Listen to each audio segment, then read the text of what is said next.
Hello ladies and gents, today we'll be doing a beginner's guide for TERA Online. These are some essentials we wish we had when we first started playing this game. If you found this helpful, please leave a like and subscribe. TERA is a massively multiplayer online role-playing game developed by Bluehole Studio. The game itself is enjoyable with standard combat and a pretty good story. If you have a group of friends that want to begin playing but find the UI or navigation confusing, this is the right tutorial for you. Let's get started. Character customization. For your first playthrough of the game, races don't matter. However, the race does affect the place where you can quick travel to. For example, the human race can quick travel to Velika with a spell, and the demonic races can quick travel to Cater with their spell. Classes also don't matter for your first time playing through the game. However, brawlers may complain about low damage at level 60, which can be fixed with things like major battle solution potions. Inventory and crystals. To access your inventory, you want to press Options, go to Character, and press Inventory. You press X to equip any items. Anything red like my memory aid staff cannot be equipped yet.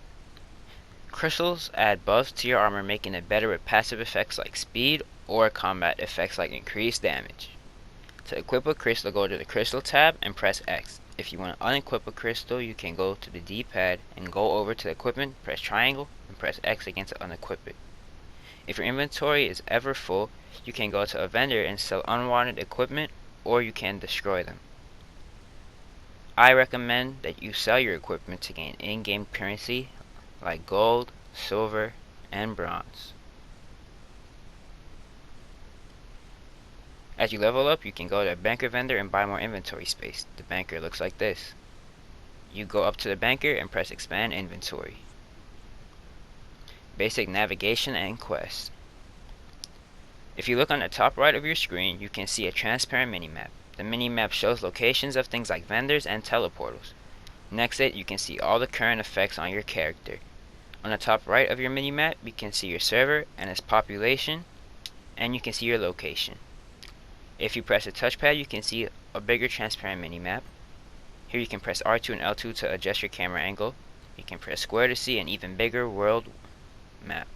Press L1 and you can see a map of all the continents in the game.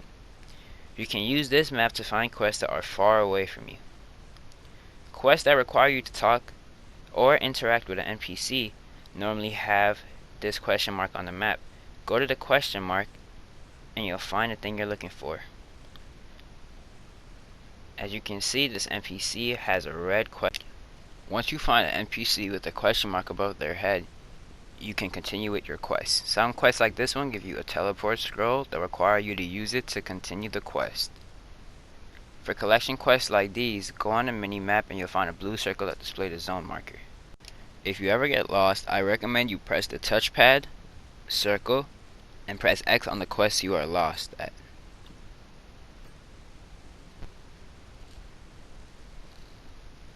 Reread the quest and see if you can get details on the location. You can also press the touchpad and press O to go back to the quest and press square to find the quest zone markers.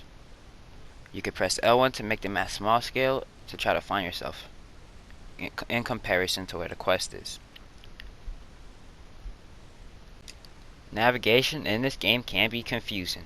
For example, when the game adds new mechanics. I'm in the Hungry Caverns, and in this quest I need to go to the Hungry Cavern Vaults, which I can only assume is below me. I don't see anywhere to go, but I wait for a few seconds, and what do you know, there's an elevator. This mechanic is something that I have never seen before, and so far has only been used once in the game. Once I go down a level, if I pay attention to my mini-map, I can see the quest zone markers. Example 2 is when things just don't show up on the map. Me and my friend completed this quest and won through the teleportal. When we came out on the other side, it asked us to proceed by selecting I am ready. We didn't see an NPC here and we're kinda lost. Upon closer inspection, we just have to talk to the teleportal again. However, if you get very lost, you can go to this place called the specialty store, which looks like this on the map. The specialty store sells combat solutions as well as teleport scrolls to all the dungeons in the game. You can also go to a regular vendor to find teleport scrolls to places like Safe Havens and Velika. And press Options R1, go to skills, and press R1 again until you get to chain skills. Chain skills basically work by selecting a trigger skill, something that you use first, and pressing that same button or combination of buttons that will give you different skills. For example, in chain 5 I have the L2 heal myself skill. I press L2 and as you can see, other spells pop up with the L2 button.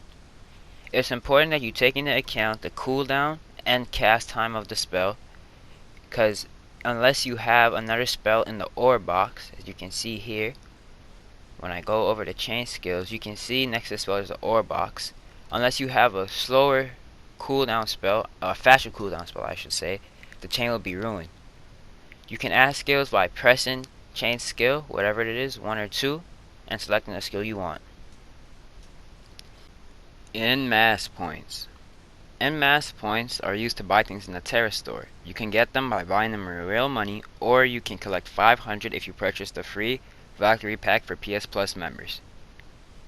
In the store you can buy things like costumes, skins, and mounts. You can also buy loot boxes. For example, if I wanted the Ash Fury mount, I could go down to the Ash Fury loot box and purchase it. However, the box contains things like spellbinds and metamorphic emblems, making the drop rate very low for the mount or the item you want. I recommend just saving up money and buying the item straight up. Well, that's it. Everything you need to know to start playing TERA. If you found the video helpful, please leave a like and subscribe. Maybe even share with your friends. Thanks for watching. Peace.